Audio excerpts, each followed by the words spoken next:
Bueno, vamos a hacer una serie de vídeos. Bueno, un vídeo que tenía pendiente, que creo que expliqué en una tutoría colectiva, pero que sería interesante, bueno, necesario dejar constancia en vídeo para que lo podáis consultar, ¿no? Van a ser 4 o 5 vídeos, ¿vale? En estos vídeos voy a hablar y poner ejemplos de rutinas almacenadas. En el primer vídeo no voy a poner ningún ejemplo, porque simplemente voy a dar una visión general de lo que es una rutina almacenada y las diferencias entre los distintos tipos de rutinas que soporta MySQL. ¿Vale?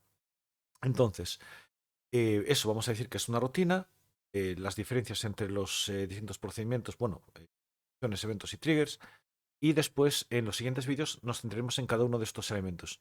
Es posible que usemos un único vídeo para poner procedimientos y funciones porque tiene muchos elementos comunes que veremos ahora. Y después uno para eventos y el último para trigger. Bien, ¿qué es una rutina, no? Una rutina, de hecho, podemos verlo a ver si lo pone en Wikipedia. Wikipedia, rutina. Una rutina, bueno, hay varias formas, ¿no? En informática es lo que nos interesa. En una rutina de ejercicios, pues es un conjunto, una secuencia, ¿no? Pero tiene la misma idea siempre, ¿no? Algo que un conjunto de un hábito, algo que se repite, ¿no? Algo y tiene el mismo sentido. Una subrutina, un subprograma, procedimiento, función, rutina o método, todo es el mismo nombre, todo es la misma cosa, que básicamente es un programa, un conjunto de instrucciones, ¿no? Eh, un algoritmo dentro de otros algoritmos. No, aquí estamos ya hilando de chorradas, ¿no? A fin de cuentas, ¿qué es? Un conjunto de instrucciones. Una subrutina, aquí le llamamos subrutina, pero una rutina sería esto, un programa. Principio del programa, instrucciones, fin del programa. Y eso es lo que es una rutina, ¿vale? Una rutina, por ejemplo, cuando hablamos de un script SQL, creo que lo vimos, ¿no? Antes, cómo ejecutar scripts, cuando tenemos que hacer una serie de instrucciones, en vez de ejecutar escribiéndola en la consola una a una, las ponemos en un script y lanzamos el script entero. Le decimos a MySQL, ¿no? Con el Workbench, por ejemplo. Tengo aquí funcionando el Workbench. Tengo cerrado. Un segundo. Eh, en el Workbench podemos eso, indicarle que ejecute, ¿no? Lo que es el script que hemos escrito, ¿no? Aquí tenemos, un segundo, punto. Aquí tenemos un script, ¿no? Un conjunto de instrucciones y le damos aquí y ejecutamos el script, la rutina, ¿no? Bien, una forma bueno, la idea es eso, cuando son cosas que se ejecutan una vez y otra vez y otra vez y otra vez, si se ejecutan, si solo vas a ejecutarlo una vez, pues hombre, da un poco igual, pero si se va a ejecutar con cierta frecuencia, es necesario ejecutarlo múltiples veces a lo largo del tiempo, ¿no? El mismo conjunto de rutinas, la misma secuencia perdón, el conjunto de instrucciones, la misma secuencia de instrucciones, pues es más cómodo en vez de tener que escribirlas cada una cada vez, es tener eso en un script, ¿no? Y esa es la primera solución que se aportó cuando necesitábamos eso, ejecutar una rutina, ¿no? Cada cierto tiempo, ¿no? En distintas circunstancias. ¿Qué pasa? Que eso tiene unas limitaciones bastante importantes, ¿no? Una rutina, perdón, almacenada como un script, para poder ejecutarlo tienes que tener acceso al script. El script no deja de ser un fichero. Entonces, imaginaos una base de datos a la que nos conectamos desde distintos ordenadores. Si necesitamos ejecutar esa rutina desde cualquiera de esos ordenadores a los que usamos a lo largo del día desde nuestra casa o lo que sea, pues tendremos que tener acceso a ese fichero o tener acceso remoto a un ordenador que tuviese acceso a ese fichero o andar haciendo copias de ficheros para un lado o para otro. También hay que tener en cuenta que si vemos que hay un error en ese fichero y modificamos ese fichero para corregir ese error o para ampliarlo y añadirle un par de instrucciones que nos venía muy bien también añadírselas, después teníamos que andar repescando todas las copias de ese fichero para andar actualizándolo, lo cual también es un lío, ¿no?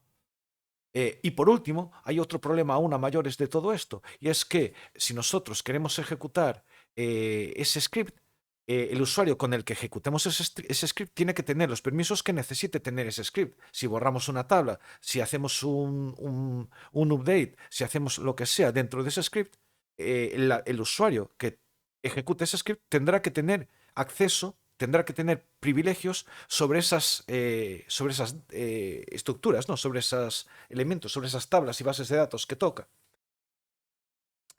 Por lo tanto, si es un script que hemos creado nosotros como admin para hacer una cosa, ¿no? Que a lo mejor está muy bien, pero no vamos a andar pasándole la clave de admin a todo el mundo que necesitemos nosotros. Vamos de vacaciones, pues necesitamos que alguien ejecute ese script o no estamos disponibles, ¿qué hacemos, no? ¿Le damos permiso a alguien? ¿Ponemos un sobre de emergencia o lo que sea? Pues no. Bueno, no, sí, pero no parece muy serio, ¿no? Entonces, a raíz de este tipo de cosas, se creó una solución para evitar eso, tener que andar paseando de un lado para otro con un fichero, o ir dando permisos o no dando permisos o lo que sea. Lo que se crearon fue una forma, se ideó una forma de almacenar estos scripts, vamos a llamarlo así, estas rutinas, en vez de almacenarlas en un fichero, almacenarlas en la propia base de datos.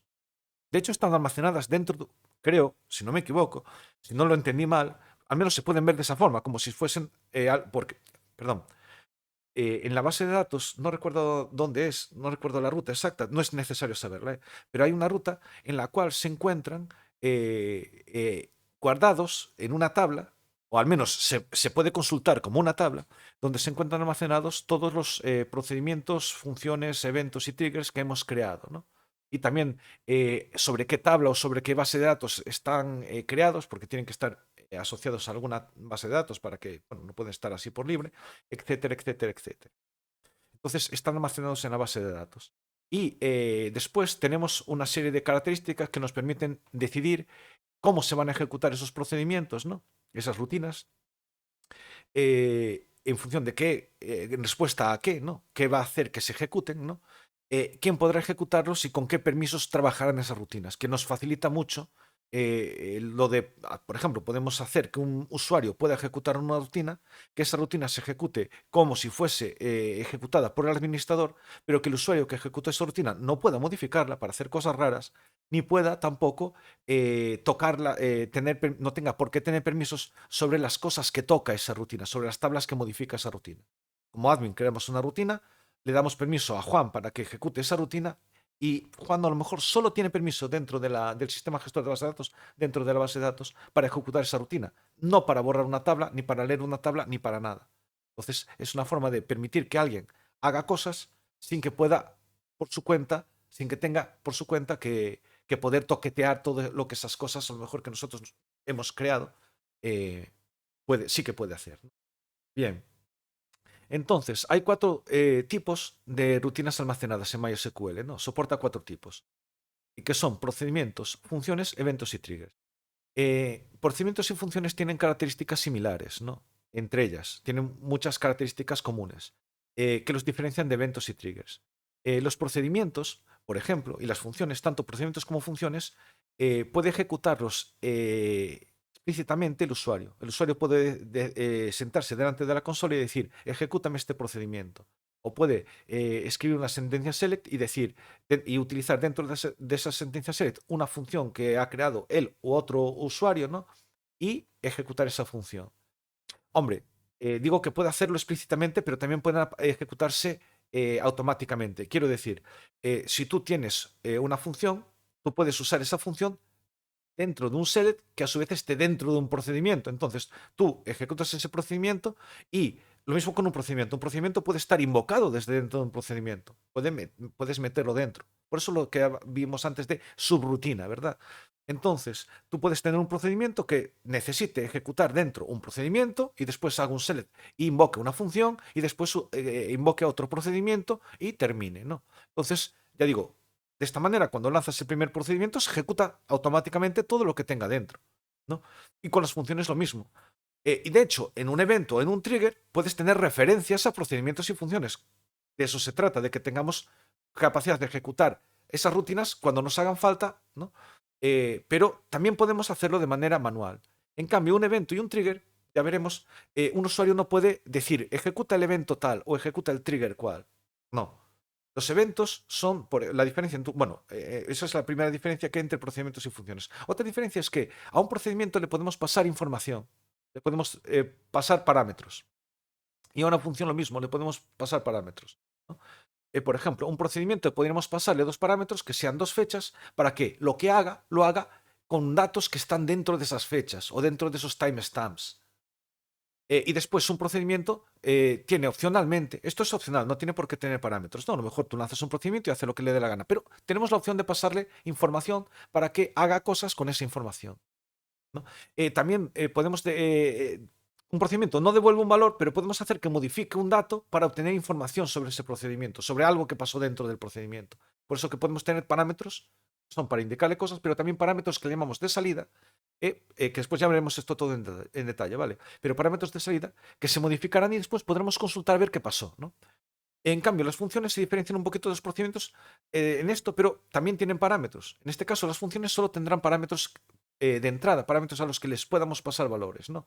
Pero si recordáis algo de cálculo, de matemáticas, os acordáis de que las funciones calculan algo, devuelven algo, ¿no? No devuelven algo, pero encapsulan un cálculo, ¿no? Y esta es la misma idea aquí, el mismo concepto, ¿no? La función x cuadrado, tú le pasas un valor, un parámetro, que sería 5, y la función x cuadrado calcula el cuadrado de 5 y eso es lo que devuelve. Tú puedes coger una goma de borrar, borrar la función y poner el resultado. F, si la función f es la función x cuadrado, f de 5 será 25. 5 por 5, 25. Podrías coger donde aparece f de 5, borrarlo y poner 25. Lo mismo pasa aquí. Cuando ejecutas una función, bueno, ya digo, esto es un poco más, esto es una simplificación, ¿no? Pero una función a fin de cuentas, una función, cuando termina de ejecutarse, va a devolver algo. Podemos, forma de hablar, podemos borrarla y cambiar. Es como si insertásemos ahí el resultado de la función. Por eso que todas las funciones van a tener un tipo de dato, el tipo de dato que devuelvan, que puede ser un texto, puede ser un número, puede ser un número en coma flotante, lo que sea. Y ahí veremos lo que devuelve. Perdón. Los eventos, en cambio, son también rutinas. Todos estos son rutinas que dentro pueden tener funciones y procedimientos, ¿no? Podrían tenerlo, ¿no? Pero son tareas programadas, planificadas, ¿no? Entonces tú, cuando creas un evento, le dices cuándo quieres que se ejecute. Obviamente, en el futuro. No funciona aún el viaje en el tiempo, entonces no se pueden hacer eventos que se ejecuten en el pasado, ¿no? Solo se van a ejecutar en el futuro. Y también puede ser de manera, podemos indicarlo que se ejecute de manera periódica. Entonces es algo automático. El usuario no puede ejecutarlo ahora. Tú no puedes decir, no hay una instrucción que te diga, ejecútame este evento. Lo que sí, lo que hay es al crear el evento, lo planificas, creas una planificación que puede ser instantánea, una vez, en un momento dado, perdón, instantánea no, que se ejecute en un momento concreto, o que se ejecute de manera recurrente, de manera periódica. Esto hay una forma de explicarlo, ya veremos cuando veamos eventos, ¿no? Y también, bueno, también puedes decir que se ejecute de manera periódica a partir de tal fecha, ¿no? Y los triggers tienen otra característica que también los hace automáticos, pero en este caso no se ejecutan en un momento dado, sino cuando sucede una cosa. En este caso, un trigger va a estar asociado a una tabla de una base de datos y podremos indicarle también asociado a una operación, mejor dicho, no está asociado a una tabla, está asociado a una operación dentro de la tabla. Una operación, tampoco cualquier operación, solo puede ser una operación que modifique datos. Las operaciones que modifican datos son insert, que añade datos. Vale, vale, ya empezamos. ¿Qué pasó aquí?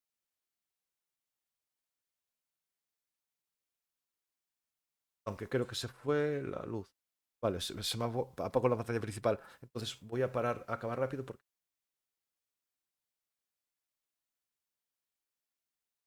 Perdón. Bueno, no sé lo que pasó. Bueno, perdón, voy a acabar. Disculpad, además es la última cosa que quería decir. Estaba hablando de los procedimientos almacenados, de los eventos, de los triggers.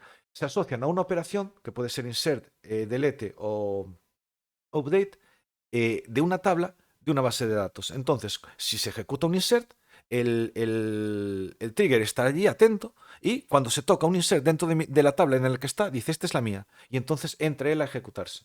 Podemos incluso decirle si queremos que se ejecute justo antes del insert o cuando ya el dato está insertado, después del insert, ¿no? Ya lo veremos. Bueno, y esto es todo lo que tengo que dar. De hecho, no voy a dar nada más porque no veo nada. No sé si se me fundió la pantalla o si se me fue la luz. Así que vamos a dejarlo aquí. Ya digo, en los siguientes vídeos veremos procedimientos, funciones, eventos y triggers ya en detalle, centrándonos ya directamente en ellos y con algún ejemplo. Esta es la parte más teórica, un poco más coñazo, lo siento. Estoy intentando que sea corta, pero bueno. Pues nada, aquí lo dejamos y nos vemos en el siguiente vídeo o nos escuchamos en el siguiente vídeo. Por dicho, me escucho.